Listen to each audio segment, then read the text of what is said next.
Oke guys, kali ini kita akan melanjutkan surah Al-Baqarah ayat 142 sampai 152. Ayat ini berisi tentang keesaan Tuhanlah akhirnya yang menang.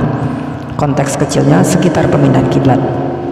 Ini juga merupakan kelanjutan dari ayat sebelumnya. Buat kalian yang belum nonton video sebelumnya, silahkan ditonton dulu agar tidak salah paham.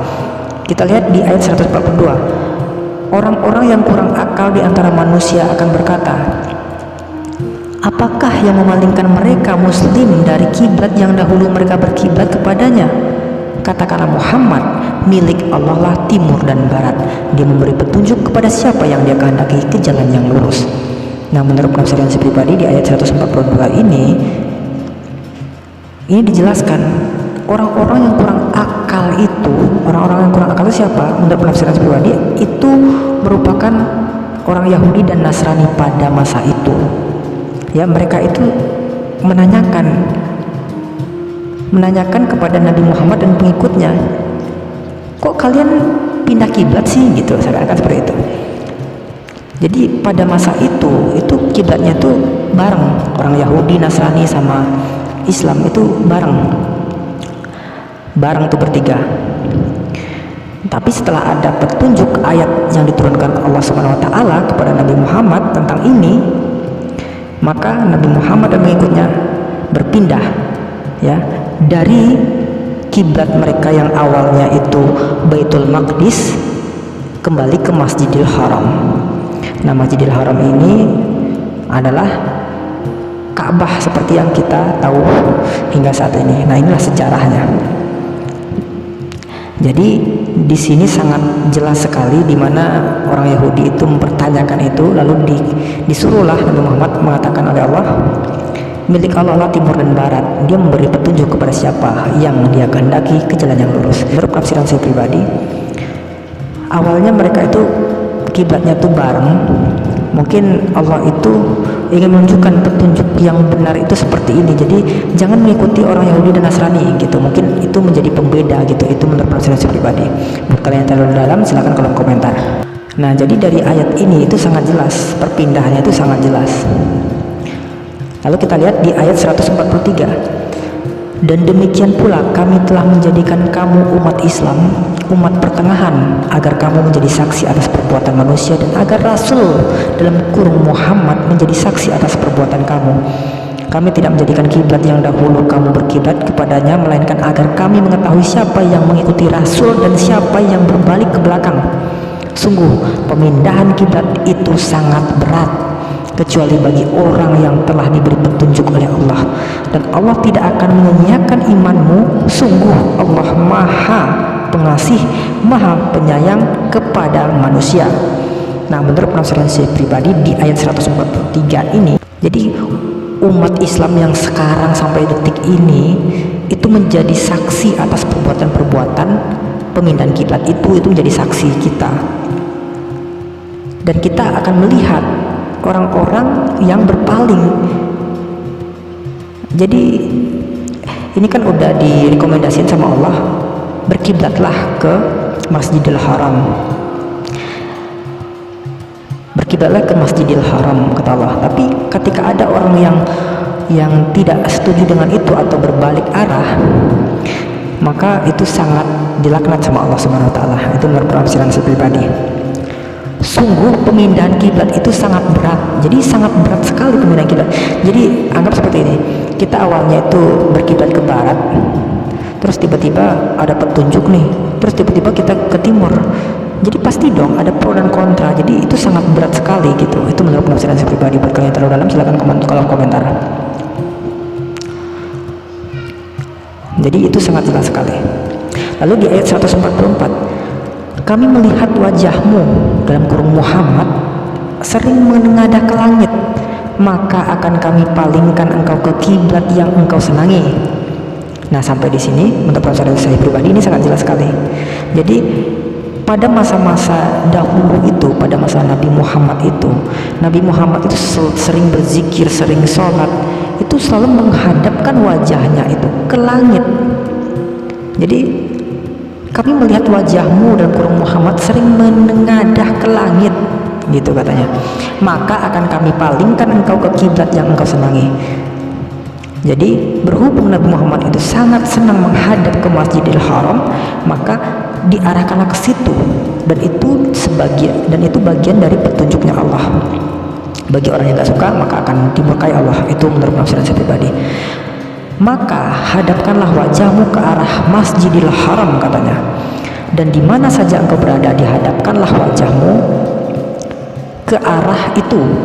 Dan sungguh orang-orang yang diberi kitab Taurat dan Injil tahu bahwa pemindahan kiblat itu adalah kebenaran dari Tuhan mereka, dan Allah tidak lengah terhadap apa yang mereka kerjakan. Jadi di sini sangat jelas sekali. Lalu di ayat 145, dan walaupun engkau Muhammad memberikan semua ayat keterangan kepada orang-orang yang diberi kitab itu, mereka tidak akan mengikuti kiblatmu, dan engkau pun tidak akan mengikuti kiblat mereka. Sebagian mereka tidak akan mengikuti kiblat sebagian yang lain, dan jika engkau mengikuti keinginan mereka setelah sampai ilmu kepadamu, niscaya engkau termasuk orang-orang yang zalim. Jadi di sini diperingatkan oleh Allah Subhanahu wa taala kepada Nabi Muhammad, dan walaupun engkau Muhammad memberikan semua ayat keterangan kepada mereka, orang-orang yang diberi kitab itu, mereka tidak akan mengikuti kiblatmu, katanya. Jadi ayat ini sudah jelas, gitu kata Allah. Jadi ayat ini sudah jelas, petunjuk ini sudah jelas. Kamu sudah tahu ini kebenaran ini, tapi ketika kamu berpaling dari kebenaran ini, maka kamu termasuk orang-orang yang zalim, gitu kata Allah ke Nabi Muhammad. Tentu saja Nabi Muhammad tidak akan mau menjadi orang yang zalim. Maka sampai detik ini Masjidil Haram itu menjadi pusat kebenaran. Tuh, jadi setiap orang itu menghadap ke situ, maka ada pancaran dari pusat itu ke atas langit dan memancarkan cahaya yang kita nggak tahu itu keajaiban Allah Subhanahu wa taala. Hanya Allah yang tahu tentang hal itu. Itu menurut penafsiran saya pribadi saja ya. Mari kita lanjut di ayat 146. Orang-orang yang telah kami beri kitab Taurat dan Injil mengenal Muhammad seperti mereka mengenal anak-anak mereka sendiri. Sesungguhnya sebagian mereka pasti menyembunyikan kebenaran padahal mereka mengetahuinya. Jadi di ayat 146 ini sangat jelas sekali orang-orang yang telah kami beri kitab Taurat dan Injil. Jadi orang-orang yang telah diberikan kitab Taurat dan Injil ya, dari masanya Nabi Musa ya ke Nabi Isa, itu mereka tuh sebenarnya sudah tahu ya. Kalau misalnya mereka membaca Taurat dan Injil secara resmi, sebenarnya mereka sudah mengenal Nabi Muhammad gitu loh. Seperti mereka mengenal anak mereka sendiri. Sesungguhnya sebagian mereka pasti menyembunyikan kebenaran. Jadi ada yang menyembunyikan kebenaran itu. Disitulah maka banyak kepercayaan yang Yahudi kepercayaannya ke sini, Nasrani kepercayaannya ke sini gitu. Itu sangat apa ya, sangat wajar lah gitu ya. Jadi marilah kita sama-sama berpikir mana sih kebenaran itu gitu. Tapi kalau menurut penafsiran saya pribadi, disinilah letak kebenaran terakhir yang sungguh bagi orang yang berakal secara dalam.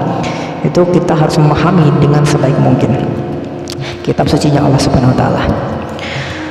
Mari kita lanjut di ayat 147. Kebenaran itu dari Tuhanmu, maka janganlah sekali-kali engkau Muhammad termasuk orang-orang yang ragu. Jadi janganlah kamu ragu Muhammad, gitu istilahnya. Kebenaran itu dari Tuhanmu, dari Allah Subhanahu wa taala gitu loh. Jadi nggak perlu diragukan lagi. Mari kita lanjut di ayat 148. Dan setiap umat mempunyai kiblat yang dia menghadap kepadanya, maka berlomba-lombalah kamu dalam kebaikan. Di mana saja kamu berada, pasti Allah akan mengumpulkan kamu semuanya. Sungguh Allah Maha Kuasa atas segala sesuatu. Jadi di sini bagaimana pernyataan Allah Subhanahu wa taala itu terhadap kita orang Islam, dimanapun kamu berada, kamu harus tetap menghadap ke kiblat yang direkomendasikan Allah Subhanahu wa taala, yaitu ke arah barat sana. Ya, berlomba-lombalah kamu dalam kebaikan. Jadi berlomba-lombalah kamu salat, sedekah, zakat, semua itu harus berlomba-lombalah kamu gitu ke dalam kebaikan. Kalau kamu menuruti yang menghadap kiblat, kamu sering sholat ini segala macam, pasti akan tahu sama Allah Subhanahu wa taala gitu loh. Maka Allah akan mengumpulkan kamu semuanya gitu loh.